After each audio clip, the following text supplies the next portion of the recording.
Bienvenue à nouveau dans l'émission. Nous sommes aujourd'hui avec le professeur Richard Wolff pour discuter de la décision de la Cour suprême des États-Unis selon laquelle les tarifs douaniers de Trump étaient illégaux. Merci d'être avec nous. J'ai beaucoup de questions sur la portée de cette décision. Pour commencer, pourquoi est-ce si important et quelles options cela laisse-t-il au président Trump?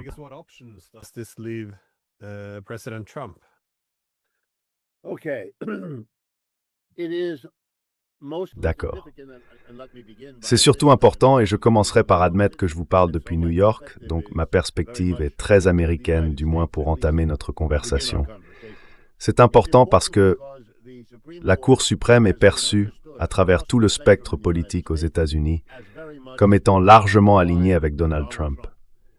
Il a nommé certaines des personnes qui y siègent aujourd'hui. Elle est déséquilibrée, soi-disant conservatrice. En gros, 6 contre 3. Beaucoup de ces décisions se prennent à 6 contre 3, avec les 3 juges libéraux opposés aux 6 conservateurs. Il est donc très intéressant et significatif que cette décision ait en quelque sorte divisé les conservateurs. 3 des 6 ont basculé et se sont joints aux 3 libéraux pour s'opposer aux tarifs douaniers. C'est le premier point.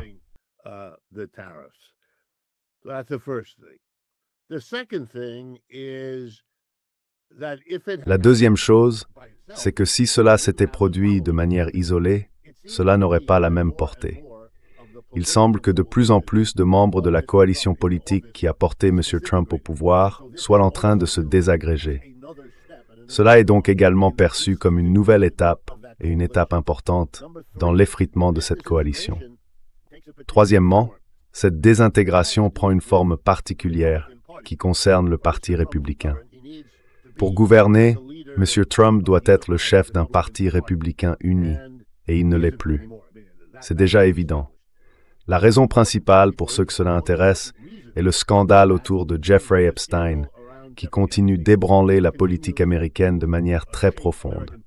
Cela lui a fait perdre toutes sortes de soutien.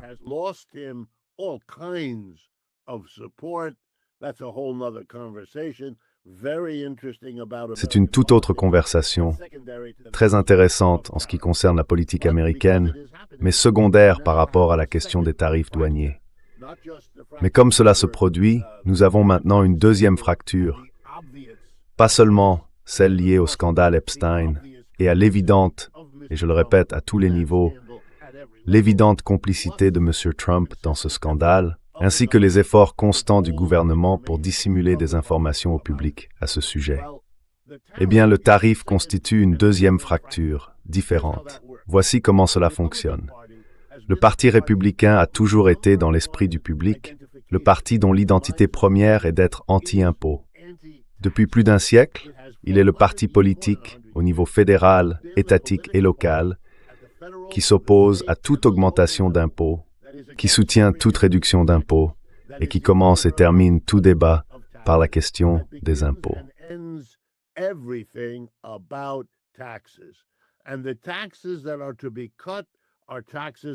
Et les impôts qui doivent être réduits sont les impôts sur les sociétés, les impôts sur les bénéfices des entreprises et les impôts sur les personnes aisées.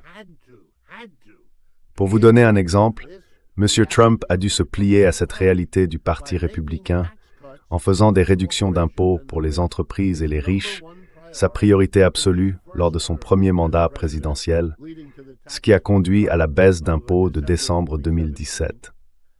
Puis, lors de son second mandat, il a fait exactement la même chose avec son soi-disant grand et magnifique projet de loi fiscale, il y a environ un an, en mars ou avril 2025, montrant ainsi au monde des affaires, au Parti républicain, le parti des employeurs, comme on l'appelle dans ce pays, qu'il était leur meilleur allié et qu'il pouvait les garder de son côté.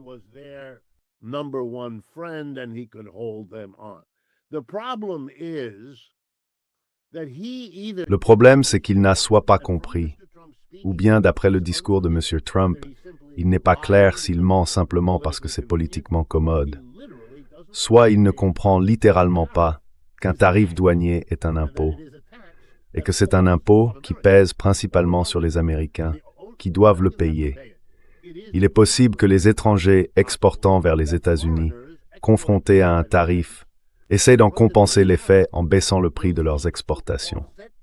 Cela peut arriver.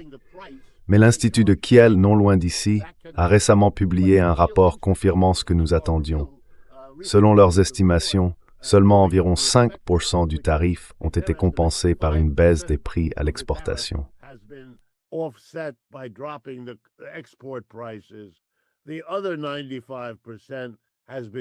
95% restants ont été payés par les Américains, et cela a suscité beaucoup d'opposition. Maintenant, cette opposition est surtout souterraine.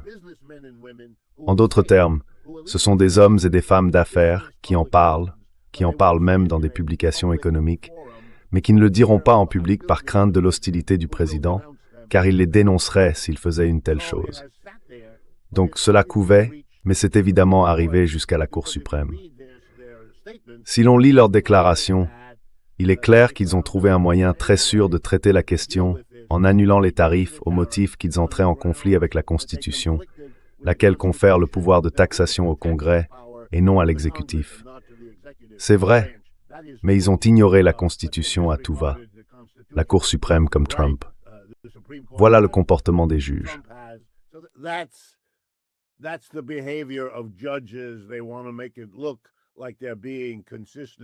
Ils veulent donner l'impression qu'ils respectent la jurisprudence, mais en réalité, c'est une fracture au sein du parti.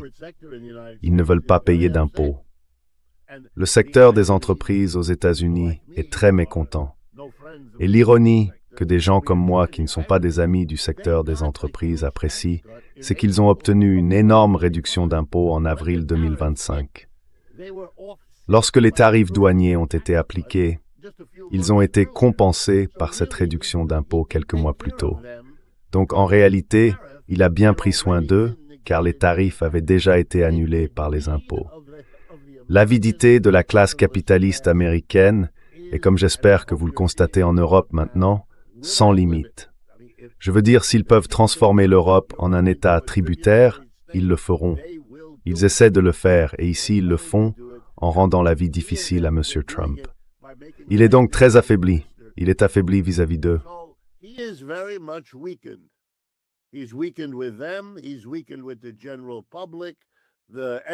Il est affaibli auprès du grand public.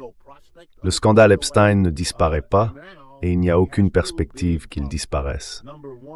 Et maintenant, il a deux gros problèmes.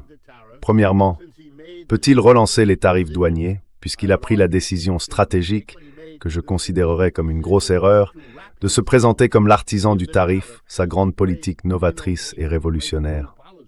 Le pauvre homme doit donc maintenant prétendre pouvoir sauver le tarif comme instrument, même si la Cour suprême a déclaré qu'il ne pouvait pas le faire.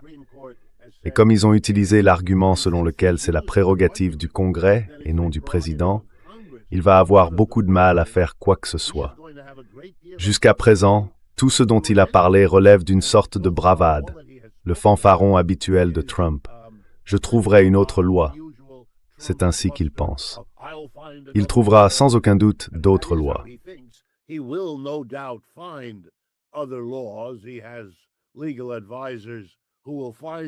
Il a des conseillers juridiques qui trouveront d'autres lois. Mais voici le problème en résumé. L'une des raisons pour lesquelles sa politique tarifaire n'a même pas atteint les attentes les plus modestes, c'est qu'elle n'a généré que moins de 200 milliards de dollars de recettes. C'est bien en deçà de ce qu'elle était censée accomplir, premièrement. Et deuxièmement, elle a été gravement compromise par son approche instrumentale. Il augmentait un tarif, en baissait un autre, imposait un tarif secondaire, suspendait un tarif pendant 2 mois, 5 mois, 8 mois.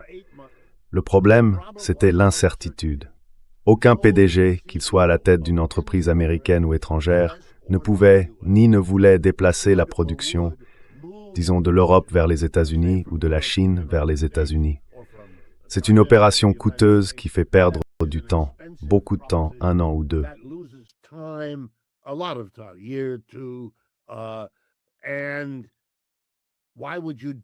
Et pourquoi le feriez-vous si vous ne saviez pas vraiment quelle était votre situation tarifaire? Vous pourriez ne pas le faire, même si vous le saviez. Mais si vous ajoutez de l'incertitude, eh bien, vous obtenez la statistique suivante. Au cours de la première année des tarifs, le nombre total d'emplois manufacturiers aux États-Unis a diminué de 70 000. En d'autres termes, non seulement cela n'a pas réussi, mais cela n'a même pas ralenti le déclin de l'industrie manufacturière qui se poursuit depuis des décennies ici aux États-Unis. Donc à ce niveau-là, il n'a rien accompli. Et si quelque chose, la Cour suprême ajoute une couche supplémentaire d'incertitude. Si M. Trump trouve une autre loi et impose un autre tarif, combien de temps faudra-t-il avant que les tribunaux ne commencent à l'invalider?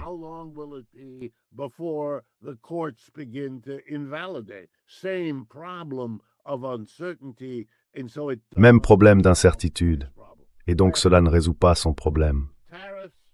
Dernier point, les droits de douane présentent le même type de problème que les sanctions. En réalité, ils sont ou espèrent être une forme de sanction. Très bien, quel est le problème avec les sanctions? Elles sont relativement faciles à contourner. Ce n'est pas très difficile à faire.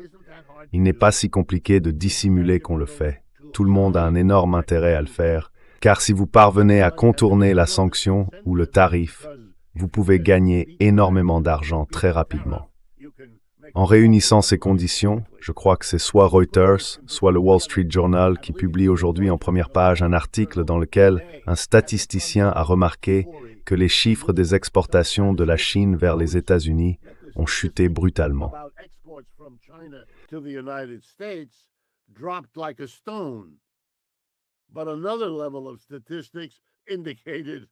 Mais un autre ensemble de statistiques n'a montré aucune baisse. Et ils ont compris que le problème vient des contournements. Toutes les manières dont les produits chinois entrent aux États-Unis sans payer le tarif qui leur est attribué. Il y a très peu de choses à faire.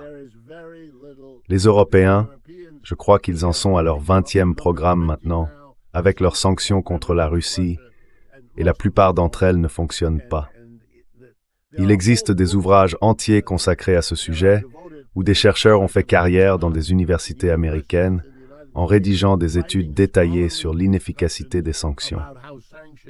C'est une question tranchée. Les proches de M. Trump le savent, mais cela fait partie du débat public, du théâtre politique, de ne pas le reconnaître.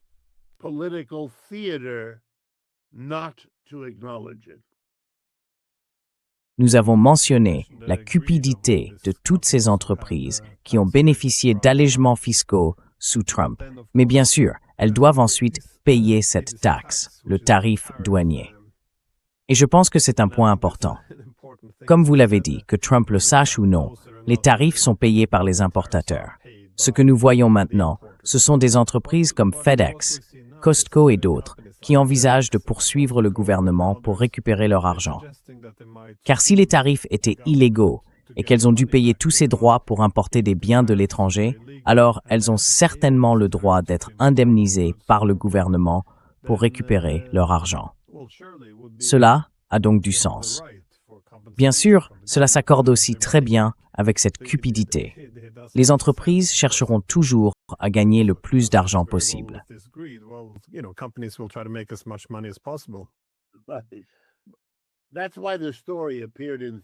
C'est pourquoi l'article est paru dans la presse aujourd'hui. La stratégie de ceux qui veulent obtenir le remboursement a rendu très utile la publication, aujourd'hui aux États-Unis, d'articles en première page sur toutes les entreprises qui ont triché. Cela permet à ceux qui réclament un remboursement de pointer du doigt leurs concurrents qui ont réussi l'an dernier en contournant les droits de douane qu'ils auraient dû payer. Ils ont réalisé des bénéfices records alors que les entreprises respectueuses de la loi n'en ont pas eu. C'est une manœuvre destinée à obtenir le versement du remboursement. Cela rendra le Congrès plus enclin à voter en faveur du remboursement si, pour une raison quelconque, Trump hésite.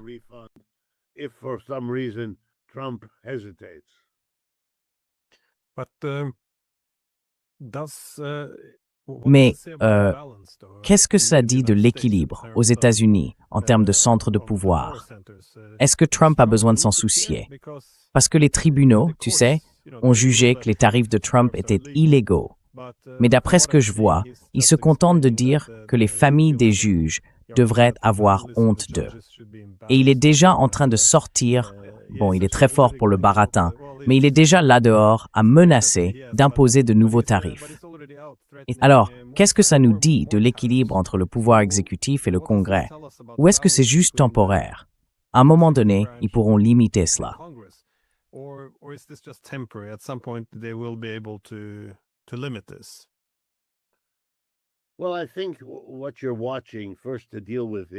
Eh bien, je pense que ce que vous voyez, d'abord, pour le gérer, c'est que les gens doivent comprendre qu'il est un acteur constant. Il s'est comporté ainsi pendant de très nombreuses années, et cela l'a conduit à la plus haute fonction du pays. Il serait très étrange de s'attendre à ce qu'il se comporte soudainement autrement. Il a toujours attaqué avec amertume quiconque a émis la moindre critique à tout moment. La phrase « j'ai fait une erreur » n'est jamais sortie de sa bouche. Il en a évidemment commis beaucoup. Il les gère en prétendant qu'elles n'ont jamais eu lieu et en attaquant ceux qui en parlent.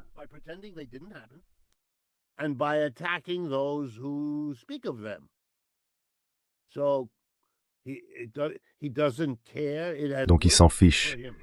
Ça a marché pour lui, et donc dans son esprit, ça va encore marcher pour lui maintenant. Il s'est entouré de personnes totalement dépendantes de lui, qui n'ont aucune base ou stature politique indépendante. Regardez M. Rubio ou M. Vance, ou n'importe lequel d'entre eux. Ils restent là à rire quand il fait une blague, ils applaudissent quand il semble en avoir besoin, et ils n'ont pas un mot de désaccord. Ils font aussi attention à ne pas trop parler en privé, car cela finirait par lui revenir. Il a bien fait comprendre à tout le monde, « Si tu me trahis, je te ferai payer. » Et d'une certaine manière, il ne peut pas faire autrement.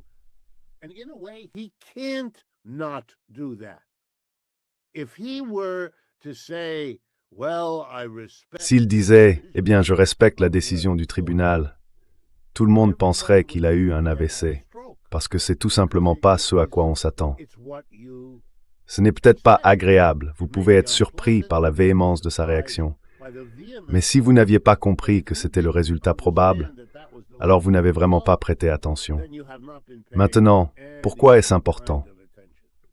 Parce que depuis 4 ou 5 mois, en gros, au moins depuis les élections, les dernières élections de novembre, ces chiffres dans les sondages ont baissé.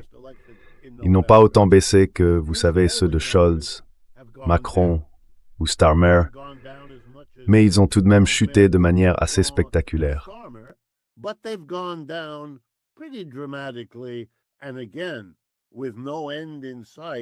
Et encore une fois, sans qu'on voie la fin de tout cela, il ne s'adapte absolument pas. Le plus près qu'il soit jamais arrivé, et croyez-moi, cela bouleverse profondément la politique américaine à gauche, c'est ce qui lui est arrivé à Minneapolis, dans le Minnesota. Quand les habitants de cette ville, et je le dis vraiment, les habitants de cette ville, se sont soulevés contre l'ICA et ont chassé tout ce programme militaire de leur ville, en fait de tout leur État. Maintenant, M. Trump essaye de punir le gouverneur de cet État et de punir tout l'État. Hier, ils ont coupé Medicaid. C'est le programme qui finance l'accès des personnes pauvres aux soins médicaux. Quoi? Eh bien, cela fait partie de quelque chose.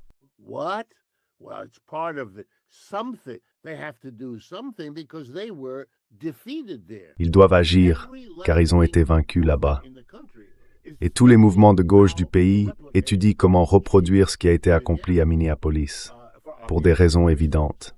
Et il le sait, tout le monde le sait. Mais il est prisonnier de sa propre rhétorique, de ses propres schémas, des attentes qu'il a lui-même créées quant à ce qu'il fera. Donc il doit le faire. Maintenant, c'est aussi quelqu'un qui ne se souvient pas d'un jour à l'autre, parce que c'est gênant, de ce qu'il a dit qu'il ferait, de ce qu'il a promis de faire. Alors, s'il trouve une meilleure alternative, il abandonnera cela comme une pierre. Il agira comme si le programme tarifaire était désormais terminé, prêt parce qu'il a réussi. C'est ce qu'il fera. Écoutez, il a apporté la paix à 8 guerres dans le monde depuis qu'il est devenu président.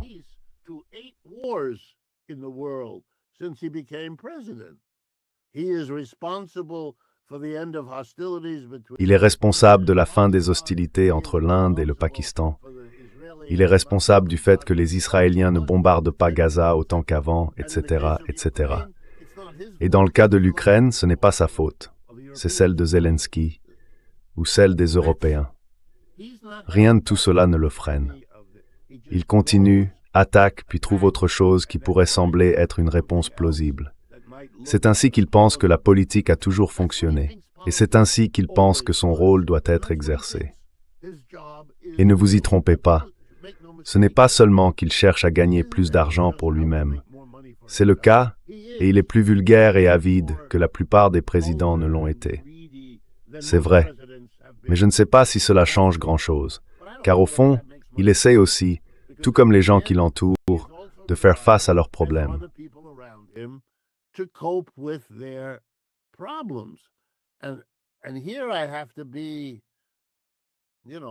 Et là, je dois me faire, vous savez, analyste social.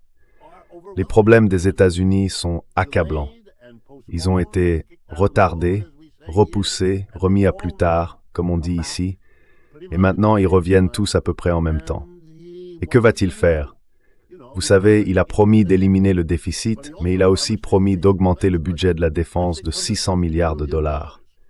Et maintenant que les droits de douane ont disparu, il n'a absolument aucun moyen de financer tout cela. Et il est sur le point de déclencher une guerre coûteuse en Iran à tout moment. Vous savez, si vous cherchez un modèle, alors il faudrait prendre peu importe lequel, Louis XIV ou Louis XVI en France, avec sa célèbre remarque « Après moi le déluge ». Voilà, c'est lui. Après lui, quelqu'un d'autre s'en occupera, mais lui, il va bien s'amuser à faire ce qu'il fait.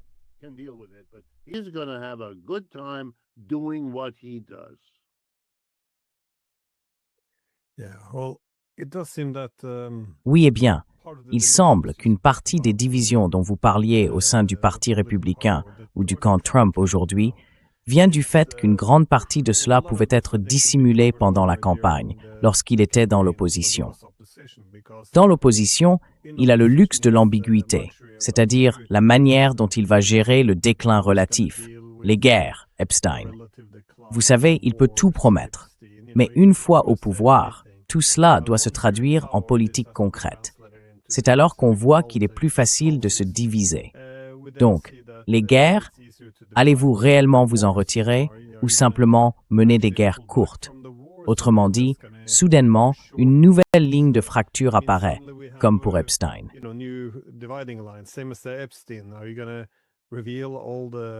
Allez-vous révéler toutes les horreurs de vos donateurs, et bien, de toute l'élite corrompue?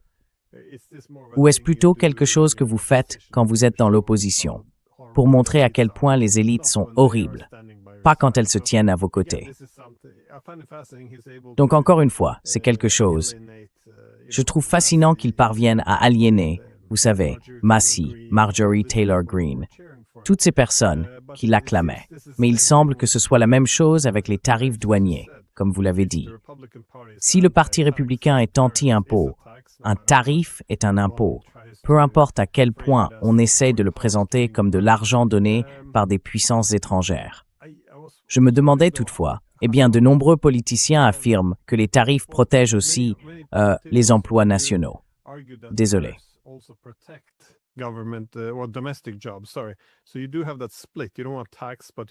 Donc, il y a bien cette division. Vous ne voulez pas de taxes, mais vous voulez protéger les emplois nationaux. Et encore une fois, à première vue, je peux comprendre certains arguments en ce sens. Si l'on permet aux industries nationales de se développer, car les industries naissantes produisent une qualité inférieure à des coûts élevés et ne peuvent pas rivaliser avec des industries matures offrant une qualité supérieure à bas coût, alors, si les États-Unis veulent s'industrialiser à nouveau, se réindustrialiser, il n'est pas déraisonnable de supposer que des subventions et des tarifs temporaires pourraient aider à la reconstruction. Je ne dis pas que c'est ce que Trump a fait dans la manière dont il a utilisé les tarifs.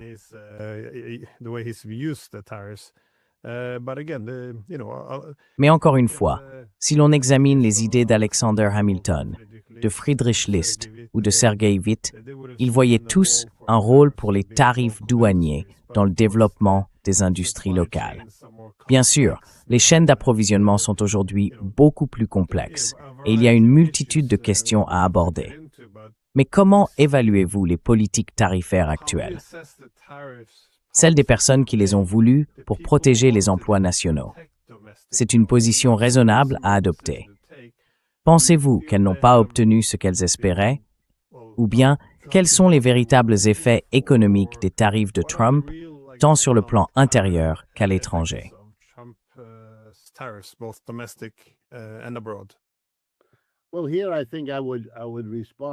Eh bien, ici, je pense que je répondrai en disant qu'il existe un écart entre les jeux théoriques auxquels nous, en tant qu'économistes, et j'en suis un, nous livrons, et le monde réel dans lequel ces choses se produisent réellement.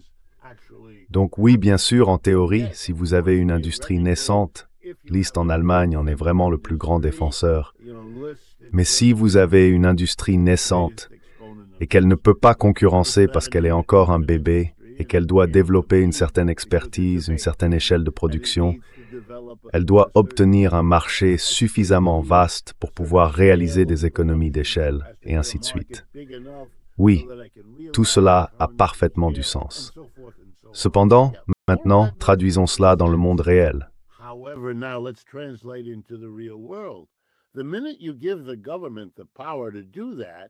Au moment où vous donnez au gouvernement le pouvoir de faire cela, ce que vous allez faire, en particulier dans une société capitaliste, c'est donner à chaque industrie, qu'elle soit naissante ou non, une incitation à utiliser sa richesse et son influence pour obtenir une protection. Cela devient la chose logique pour l'industrie non naissante, celle qui est plus ancienne et établie, qui dispose d'un important capital, car elle existe depuis longtemps et est en mesure de soudoyer les responsables bien mieux que la petite industrie naissante ne peut le faire. Ainsi, vous avez créé une structure qui en réalité désavantage l'industrie naissante par rapport à l'ancienne, car l'ancienne obtiendra une meilleure protection que la nouvelle.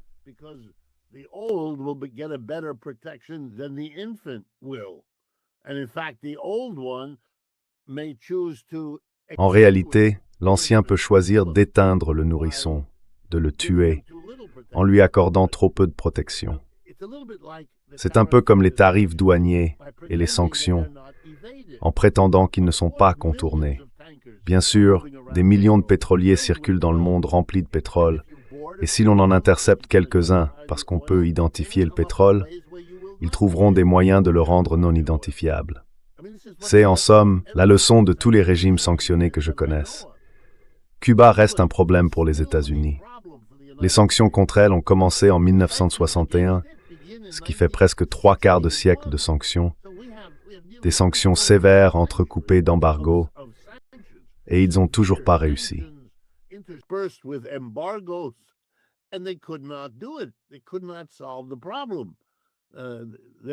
Ils n'ont pas pu résoudre le problème. Maintenant, ils vont littéralement essayer de leur refuser le carburant nécessaire pour vivre, afin en somme d'imposer une sorte de siège, si l'on veut, pour renverser ce gouvernement. Et regardez ce qu'ils ont dû faire au Venezuela, une histoire qui n'a fait que commencer et non se terminer. S'ils essayent de contrôler cette société au-delà de ce qu'ils font déjà, ils se heurteront à une opposition interne qui les paralysera pendant des décennies dans les montagnes de ce pays rude, rempli d'armes fournies par Chavez et Maduro, et ainsi de suite. Oui, c'est possible.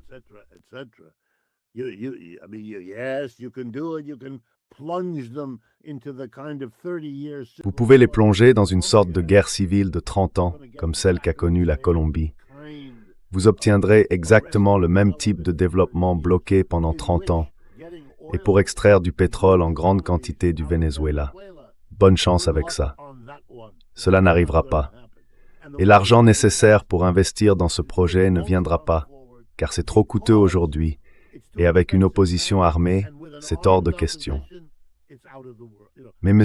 Trump ne voit rien de tout cela, parce que ce n'est pas commode. Il pense donc qu'il peut sermonner Exxon et Chevron, et qu'ils iront là-bas pour tout faire. Cela n'arrivera pas. Cela n'arrivera pas. Et c'est là le problème avec les tarifs douaniers. Il y en a tout simplement trop. Pour le dire autrement, développer une économie est quelque chose qui exige ce que les théoriciens appellent la surdétermination.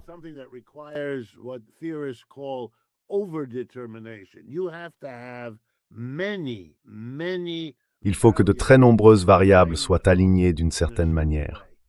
Vous savez, quand les historiens demandent « Pourquoi le capitalisme a-t-il commencé en Angleterre ?» Est-ce quelque chose de particulier aux Anglais? Non. Ils disposaient d'un ensemble de conditions, particulières certes, qui ont permis la fin du féodalisme et le passage au capitalisme. Vous savez, la fin du servage et la création de la relation employeur-employé. Cette transition s'est produite là-bas en premier. Et ensuite, où s'est-elle produite en second? Eh bien, cela dépendait de certaines conditions particulières. Par exemple, aux Pays-Bas. Cela s'est produit ensuite aux Pays-Bas pour une raison précise. C'est ce que nous savons.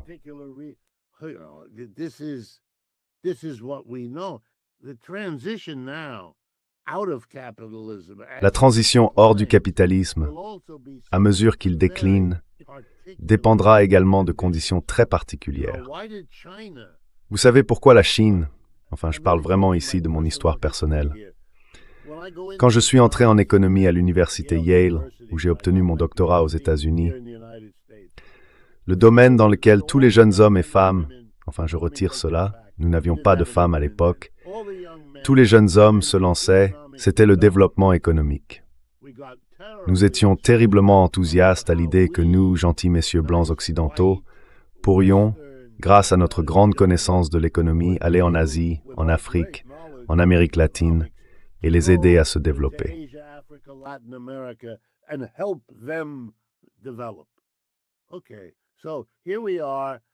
Bon, nous y voilà, 70 ans, 60 ans, 50 ans plus tard. Quelle est la grande réussite du développement? La Chine, où nous ne sommes jamais allés à cause de la révolution communiste. Ils n'ont reçu aucune aide de notre part. Personne n'y est allé, personne ne l'a étudié. C'était tout simplement tabou. Mais ils avaient les conditions nécessaires, ils l'ont fait. Le reste du monde est maintenant assis à observer cette expérience. Eh bien, je pense qu'il faut faire preuve d'humilité à ce sujet. On ne peut pas se développer sans que beaucoup de facteurs soient réunis. Imposer un tarif douanier, ce n'est qu'un élément. Il faut ensuite examiner toutes les autres variables qui peuvent transformer ce tarif en l'inverse de ce que vous vouliez obtenir.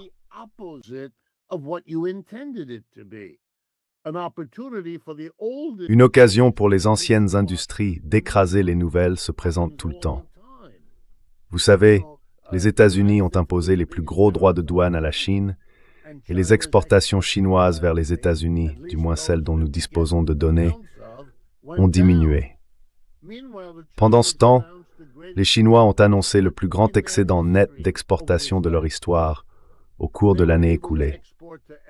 Ils ont réussi à exporter davantage vers tous les autres pays, ce qui a plus que compensé la baisse vers les États-Unis. Alors quel est le point? Cela ne fonctionne pas. Le développement chinois s'accélère, il ne se contracte pas. Les États-Unis rencontrent toutes sortes de problèmes en conséquence. Inflation, toutes ces formes d'évasion.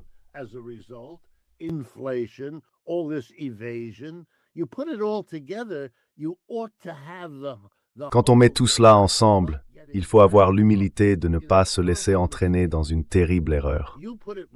Tu l'as très bien dit, Glenn. Si tu es un politicien et que tu as mené campagne en critiquant ceux qui sont au pouvoir, alors une fois que tu obtiens le pouvoir, tu dois proposer une politique. Tu as tout à fait raison, et c'est ce qu'ils font. Voici la politique.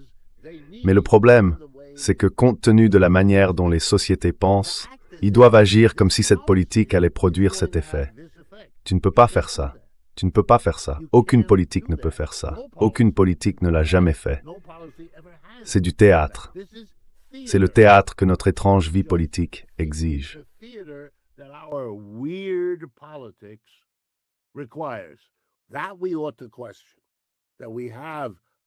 Nous devrions nous interroger sur les raisons pour lesquelles notre système politique est organisé de cette manière, car il produit une quantité infinie d'absurdités, déclamées sous cette forme, où nous en venons ensuite à dire, toi et moi disons, « Monsieur Trump, ce que vous faites, rien ne garantit que cela va fonctionner. D'où venez-vous » Mais c'est un problème plus profond. Ne pas comprendre ce qui se passe, ne pas vouloir le comprendre, vouloir que les gens votent pour vous parce que vous prétendez avoir la solution. Non, vous ne l'avez pas. Surtout pas si c'est un petit détail, comme le sont les tarifs douaniers.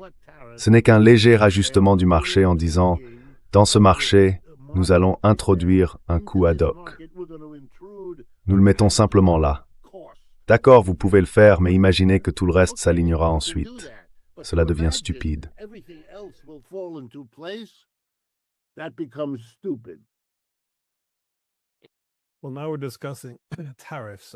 Eh bien, nous parlons maintenant des tarifs douaniers, comme d'un instrument très délicat, qui doit fonctionner en coordination avec de nombreux autres outils afin de favoriser le développement d'un pays. Mais cela ne semble pas être une bonne façon de décrire la manière dont Trump les a utilisés. Il s'en est également servi comme d'une arme politique. Nous l'avons vu contre le Brésil. Il semble les utiliser comme une menace envers d'autres pays. Selon vous, quels ont été les effets sur le système international au cours de l'année écoulée, avec cette arme tarifaire utilisée contre différents pays?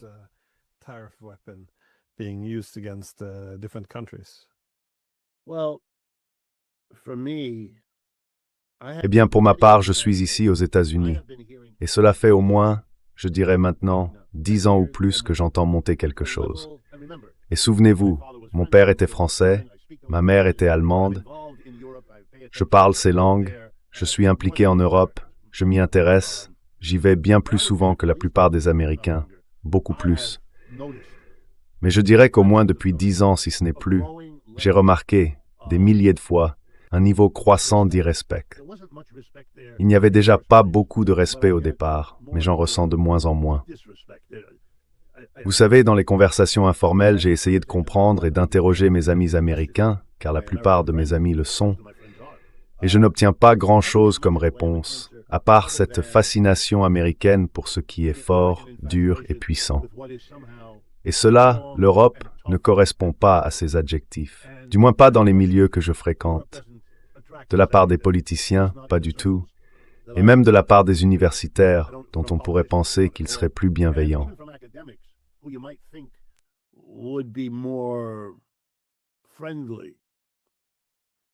Ce n'est pas le cas.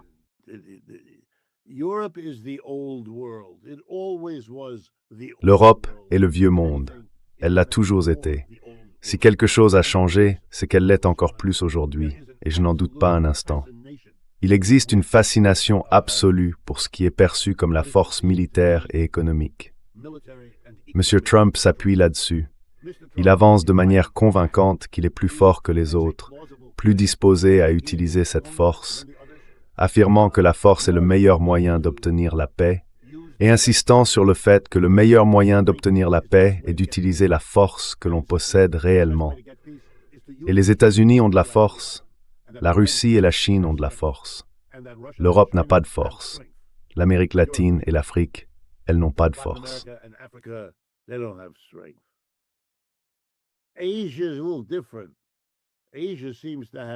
L'Asie est un peu différente. L'Asie semble avoir de la force. L'ascension de l'Inde à côté de la Chine, cela commence à attirer l'attention. Avant, il n'y avait que la Chine. Maintenant, l'Inde, à contre-cœur, l'Inde. Mais le grand défaut de l'Inde, c'est d'avoir été une colonie de l'Angleterre pendant si longtemps, ce qui l'a privé de cette qualité de force. L'Angleterre, elle, avait de la force.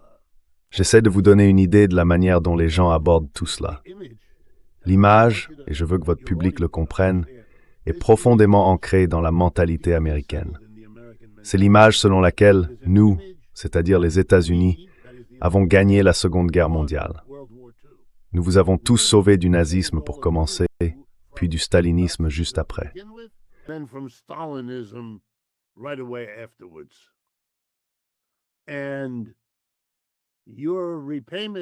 Et votre remboursement envers nous n'a jamais eu lieu. Vous n'avez pas remboursé le plan Marshall. Je ne peux pas vous dire combien de mes professeurs m'ont répété cela en cours. Les Européens ne l'ont jamais remboursé.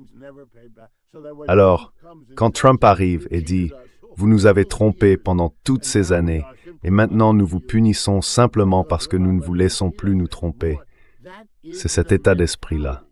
L'idée que l'Europe est un faible comparé à la force que nous représentons. Vous aviez de la force, mais c'était Hitler, et vous vous en êtes débarrassé, ce qui est bien. Nous aurions dû nous en débarrasser, mais malheureusement, cela vous a coûté votre force, car les Français n'en ont plus, les Britanniques ont perdu ce qu'ils avaient, et il ne reste plus personne.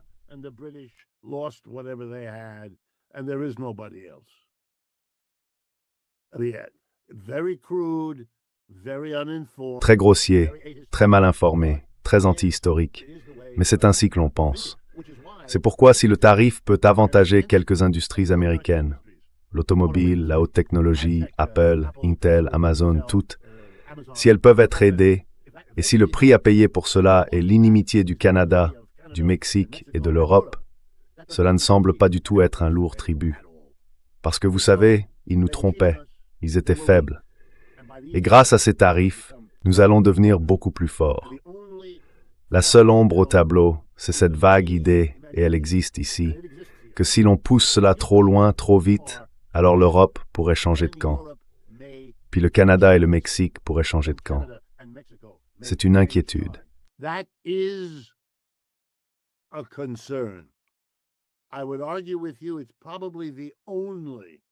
Je soutiendrai qu'il s'agit probablement de la seule préoccupation qui existe là-bas. Soyons prudents, car nous sommes très inquiets de l'alliance entre la Russie et la Chine. Et nous pouvons imaginer, j'ai assisté à des réunions où les gens parlent ainsi, ce qui se passerait si le Canada, le Mexique et l'Europe pensaient essentiellement que leur avenir serait plus prometteur avec la Russie et la Chine qu'avec nous. Et quand quelqu'un dit cela, tout le monde dans la salle se tait, car la plupart n'y avaient jamais réfléchi auparavant.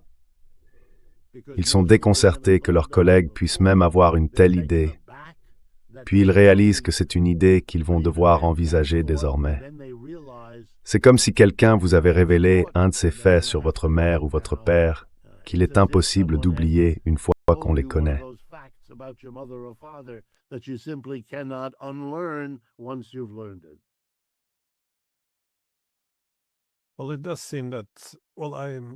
Eh bien, il semble qu'une des principales forces de l'Amérique, qui peut aussi être vue comme une faiblesse, soit qu'elle est toujours passée de succès en succès.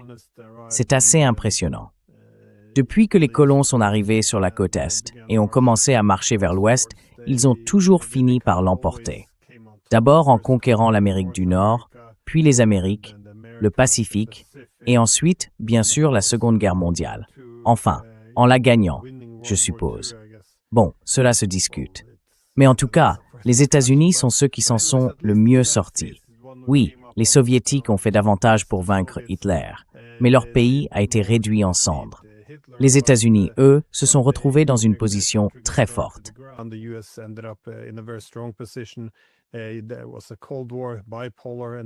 Il y a eu la guerre froide, bipolaire. Et puis à la fin, cela a marqué la fin de la dernière grande guerre de domination. Ensuite, on s'est retrouvé dans un monde unipolaire.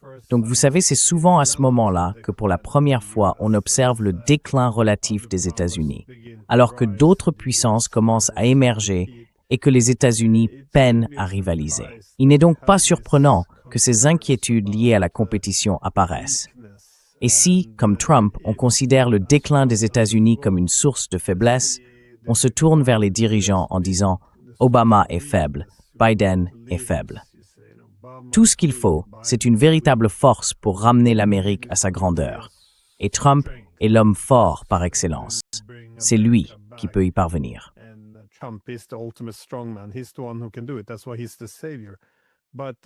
C'est pour ça qu'il est considéré comme le sauveur. Mais on ne peut supporter cela qu'un certain temps. Comme tu l'as dit, on ne peut pas aller trop loin avec les alliés, mais on peut aussi aller trop loin avec les adversaires. Et je pense que cette approche militaire musclée a atteint ses limites, car l'Iran ne peut pas capituler.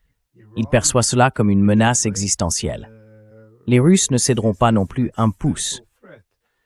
Eux aussi y voient une menace existentielle. Alors, que se passe-t-il maintenant que nous sommes arrivés au bout du chemin? Et je pense qu'en matière d'économie, c'est pareil. Cela semble également avoir atteint sa fin. Donc, Des temps incertains s'annoncent. Bref, je sais que tu as des obligations. Une dernière réflexion.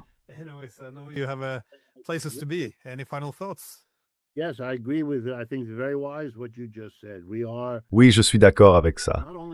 Je pense que c'est très sage ce que vous venez de dire. Nous sommes non seulement à une sorte de, je ne sais pas, point d'inflexion, mur, quelle que soit l'image que vous préférez, mais je peux vous dire, parce que j'y suis très sensible, que c'est un problème largement ressenti ici aux États-Unis. Je n'entends rien d'aussi souvent que tout s'effondre, tout est incertain.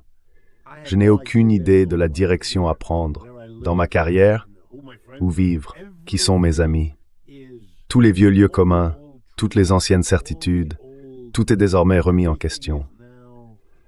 Et oui, tout le monde voit les personnes que ce questionnement terrifie, mais cela ne les dissuade pas de continuer.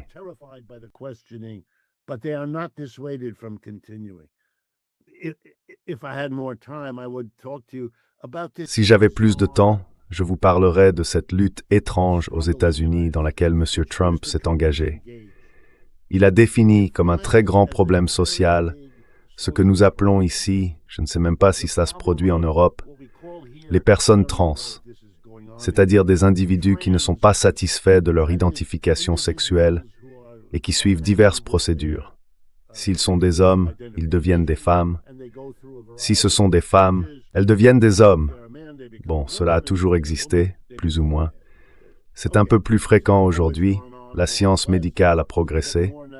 C'est en réalité un faux problème, mais c'est devenu une question énorme, même si le nombre de personnes concernées est infime.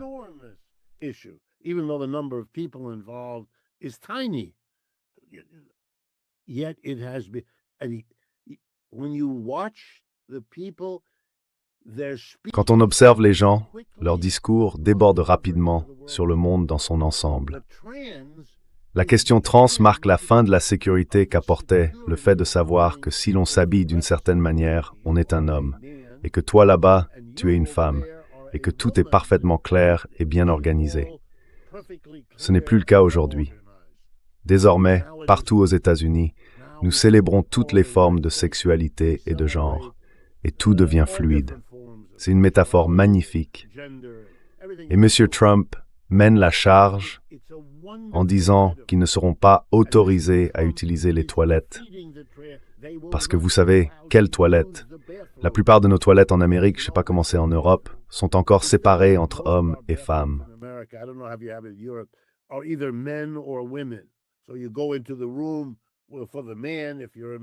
Donc, si vous êtes un homme, vous allez dans la salle pour les hommes.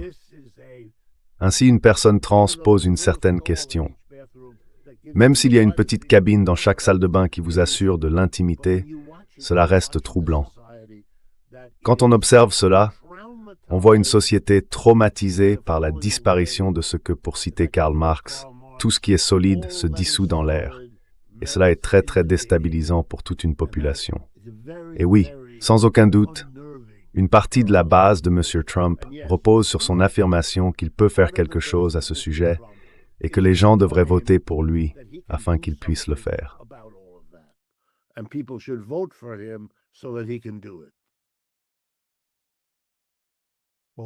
Eh bien, merci d'avoir pris le temps. Et oui, il nous reste quelques secondes, donc nous allons nous arrêter là. Merci beaucoup. Oui, et c'est une conversation que nous devons continuer à avoir. Tout à fait d'accord. Au revoir.